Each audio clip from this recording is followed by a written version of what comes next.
जय गुरुदेव। गुरु ब्रह्मा गुरु विष्णु गुरुदेवो महेश्वरा, गुरु साक्षात पर ब्रह्म तस्मै श्री गुरुवे नमः। सर्वप्रथम मैं अपने गुरु जी के चरण स्पर्श करके आरंभ करती हूँ। आज वास्तुशास्त्र के इस वीडियो में हम लोग इर्रेगुलर शेप की रेमेडीज देखने वाले हैं। जब हम कोई प्लॉट या घर या फिर हमारे कमरे का शेप इर्रेगुलर होता है तो उसके शुभ परिणाम हमें नहीं मिलते हैं।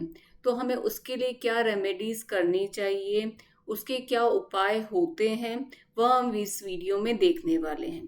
तो आइए देखते हैं।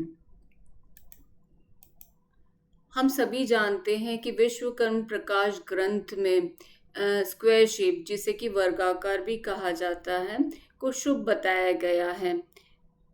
स्क्वायर शेप धन धान्य की वृद्धि एवं पुत्र पौत्र की वृद्धि करता है।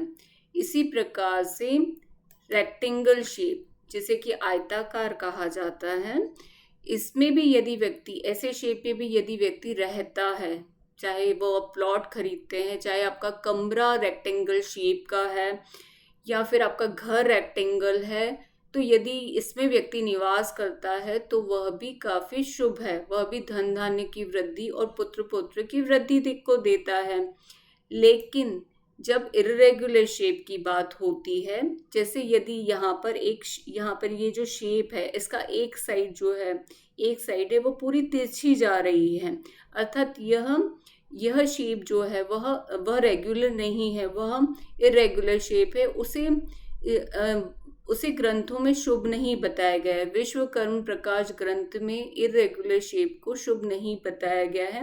इसके परिणाम हमें शुभ नहीं मिलते हैं। यदि आप इस शेप का प्लॉट खरीदते हैं या इस प्रकार के घर में निवास करते हैं या इस तरह के कमरे में, जैसे कमरा है और उसकी एक साइड एक वॉल जो है वो पूरी तिरछी है, तो वह भी शुभ परिणाम को नहीं देता है। तो इसकी क्या रेमेडीज हो सकती हैं? तो हम इसकी 3 रेमेडीज देखेंगे। रेमेडी 1, जैसे इरेगुलर शेप है तो उसको आपको उसकी रेमेडी के लिए कि वह आपको शुभ फल दे, तो इसके लिए आपको यहाँ पर 6 इंच का गड्ढा करके जो दीवार आपकी तिरछी जा रही है उसे आपको रेगुलर करना चाहिए। मतलब वहां पर आपको सीधी, मतलब 6 इंच का गड्ढा करके उसको, उस शेप को वहां पर कॉपर वायर 6 गेज या 10 गेज की आपको कॉपर वायर वहां पर की स्थापना करनी चाहिए, ताकि वह शेप रेगुलर हो जाए। जैसे यहाँ पर जैसे बताया गया है रेड लाइन के थ्रू कि यह अब स्क्वायर शेप हो गया है। तो इस प्रकार से इस शेप का कि जो अशुभ परिणाम मिल रहे थे वह हमें नहीं मिलेंगे।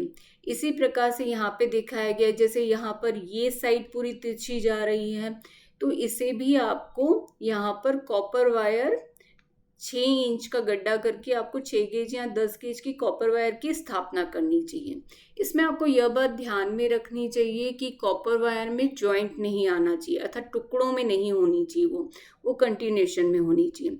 इसमें यह भी हो सकता है कि जैसे यहाँ पर एक साइड तिरछी जा रही है, अगर यहाँ पर 2 साइड तिरछी जा रही होती तो हम उन दोनों साइड को हम लोग सीधे ही करते हैं। मतलब वहां पर हम कॉपर वायर डाल के उस जो रेखा तिरछी जा रही है, साइड तिरछी जा रही है, उसको हम सीधा करेंगे कॉपर वायर के थ्रू।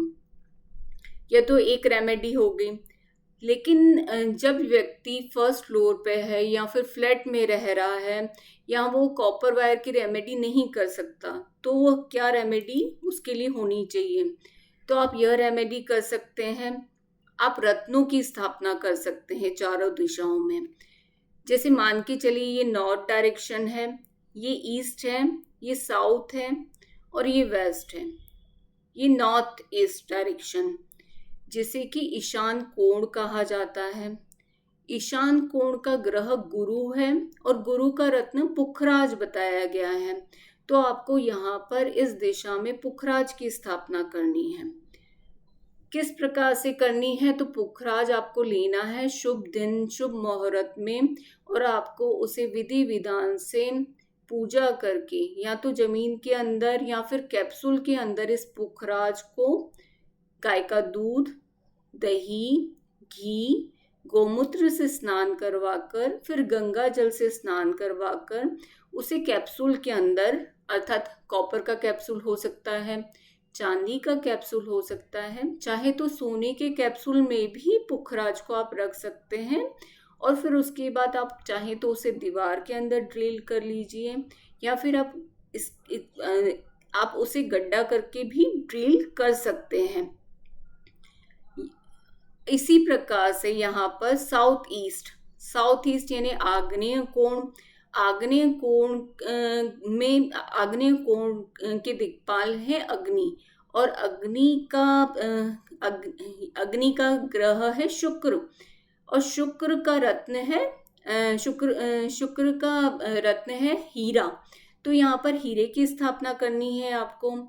इसी प्रकार साउथ वेस्ट अर्थात नैऋत्य कोण का ग्रह है राहु, और राहु का रत्न है गोमेद, तो यहाँ गोमेद की स्थापना करनी है। नॉर्थ वेस्ट अर्थात वायव्य कोण, इस दिशा का ग्रह है चंद्रमा, और चंद्रमा का रत्न है मोती, और यहाँ पर आपको मोती की स्थापना करनी है। इस प्रकार से आपको चारों दिशाओं में इन रत्नों की स्थापना करनी है। और रत्नों की साइज के बारे में यदि देखेंगे तो आपको रत्नों का साइज, यदि कमरा है तो उसके अनुसार, यदि प्लॉट बहुत बड़ा है या घर बहुत बड़ा है तो उसके अनुसार आप उसे घटा या बढ़ा सकते हैं। अब रेमेडी 3, जैसे यदि आपकी एक दिशा तिरछी जा रही है और आपको उसकी रेमेडी करनी है, तो आप वहां पर इन दोनों कोनों में जैसे 1-1 ग्राम सोना है, आप उसकी स्थापना कर सकते हैं।